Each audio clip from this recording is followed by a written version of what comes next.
नाज़रीन, कंबर में नवाब शबीर अहमद चांडियो वेलफेयर ट्रस्ट तरफां 2 ॾींहनि वारी अखियुनि जी मुफ़्त इलाज वारी कैंप लगाई वई आहे। वधीक तफ़सील लाइ ॾिसूं था हीअ रिपोर्ट। साल जी हिन साल भी नवाब शबीर अहमद वेलफेयर फाउंडेशन के तरफां कंबर जी सिविल हॉस्पिटल में 2 रोज़ा जो है मुफ़्त अखियुनि जी कैंप जो आगाज़ किया वियो आहे।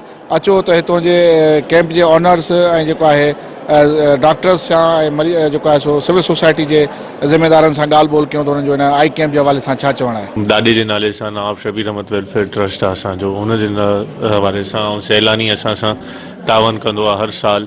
असां माशाल्लाह लास्ट ईयर थोड़ो घट तादाद हुई आहे, हिन साल असां ॾिठो आहे त 1000 खां मथे रजिस्ट्रेशन 250 ओपीडीज़ हाणे ऑपरेशन्स थींदियूं, हो ऑन द वे आहिनि। बाक़ी माशाल्लाह असांजो इंशाल्लाह अञा वधीक ग़रीबनि जे लाइ इहो असांजो हूंदो आहे कि हिकिड़ी शइ असां जितिरो करे सघूं था पंहिंजे तरफ़ों कंदा आहियूं। हर साल जो हिते लॻंदी आहे ऐं सैलानी वारनि जे तवण सां रहंदा आहियूं। ॿियो जेको ख़ासि असां में हिन जो किरदारु आहे, डॉक्टर सईद जो आहे जेको हितां जो MS आहे, तमामु हिन महिनत कई आहे, तमामु बहितरीनु जेको आहे फैसिलिटेट कयो आहे सैलानी वारनि खे। ऐं इंशाअल्लाह हर साल असां इन खे बहितर कंदा रहंदासीं। हीअ जेका कैंप इंशाअल्लाह मिसाली क़ाइमु थींदी। शुक्रगुज़ार आहियां साईं लश्कर खान वारनि जो साईं जन अचे असांखे इज़त बख़्शी आहे। हीअ कैंप भी साईं जन जे ॾाढा मोहतरम जे नाले सां नवाब शबीर अहमद वेलफेयर कमेटी जे नाले सां असां हणंदा आहियूं।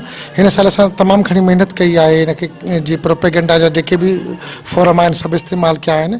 उन जे करे असां तमामु वॾे तइदाद में जजे तइदाद में ग़रीब ज़रूरतमंद माण्हू आया आहिनि ऐं असां हथल इम्कान कोशिशि कई आहे त उन सभिनी खे हिते असां फैसिलिटेट कयूं ऐं इंशाअल्लाह हिन कैंप जा ॾाढा सुठा ग़रीबनि जे लाइ नतीजा निकिरंदा। सैलानी वेलफेयर ट्रस्ट जी ही असांजी तक़रीबन 8वीं कैंप आहे ऐं साईं नवाब साहब जन हमेशह जीअं ही कैंप हिते ऑर्गेनाइज़ कराईंदा आहिनि ऐं हीअ तालुके जी न पर ज़िले जी सभ खां वॾी कैंप आहे। ऐं मां एतिरो चवंदुसि हीउ जेको कमु आहे न, हीउ कमु जेको अल्लाह पाक जे तरफ़ां हिकिड़ी सिलेक्शन हूंदी आहे ऐं उन्हनि बंदनि खां पाण वरितो वेंदो आहे। त हीअ जेका बि सिलेक्शन आहे रब पाक जे तरफ़ खां आहे। तव्हां ॾिसी सघो था त हिते अहिड़ा लाचार मजबूर माण्हू आहिनि।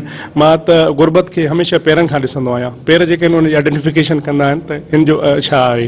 जेको आहे नवाब गेबी सरदार खान चांडियो साहब जा जेको हर साल जेको आहे इहा अखियुनि जी कैंप जेको आहे डिस्ट्रिक्ट जेको आहे सिविल हॉस्पिटल कंबर में जेको आहे त माना लॻाराईंदो आहे। ग़रीबनि जे हवाले सां जेको आहे असांजे जेके जाबलू पट्टी जा जेके ग़रीब बेपच लाचार पूरे ज़िले जा जेके असांजा माण्हू जेके आहिनि उहे हिते अचनि था ऐं उन्हनि जो जेको आहे मुफ़्त में जेको आहे त अखियूं जेके आहिनि उन्हनि जा ऑपरेशन्स थियनि थियूं, उन्हनि जा गिलासिस जेके आहिनि उहे जेको आहे त उनखे ॾिना था वञनि ऐं उनखां पोइ उनखे फ्री ऑफ कास्ट जेका मेडिसन ॾिनी थी वञे। जेको आहे त हिन इलाइक़े जे हवाले सां तमामु वॾो इहो क़दम आहे जेको आहे नवाब शबीर अहमद वेलफेयर फाउंडेशन जे तरफ़ों जेको कमु थिए थो, साराह जोॻो अमल आहे। साईं असां निहायती घणा ग्रेटफुल आहियूं ऑनरेबल MPA नवाब सरदार अहमद खान चांडियो साहब जन जा, जिन हमेशह जेको आहे अल्ट्रुइस्टिक सर्विसिस में पार्टिसिपेट किया आहे। वो रेंजिंग फ्रॉम एजुकेशन हुजे या सोशल एक्टिविटीज़ हुजनि। जीअं अॼु ही हर साल वांगे कैंप लगी आहे जंहिंमें केतिरा ई गरीब अंडर प्रिविलेज ऐं डिप्राइव्ड माण्हू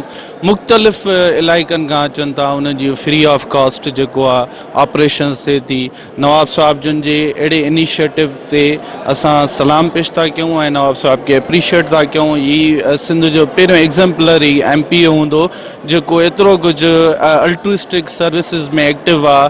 पंहिंजा स्कूल्स खोलिया अथई ऐं जेको आहे सिहत जे हवाले सां उहो सुठो कमु था कनि। कैंप उन शख़्सियत जे नाले ते आहे जेको पंहिंजी हयात में बि सखी हुयो ऐं उहा शख़्सियत जॾहिं हल अल्लाह के प्यारा थी विया आहिनि तॾहिं बि उहा सखी आहे। ऐं हुनजी शख़्सियत जे नाले सां नवाब शबीर अहमद चांडियो साहब जे नाले सां जेकी आई कैंप आहे, हे अंदाज़न 8वीं या 10वीं आई कैंप आहे जेकी उन नाले सां लॻे थी। उनजी सखावत उहा अञा ताईं जारी और सारी आहे जेकी ग़रीब आवाम खे फ़ाइदो थो थिए।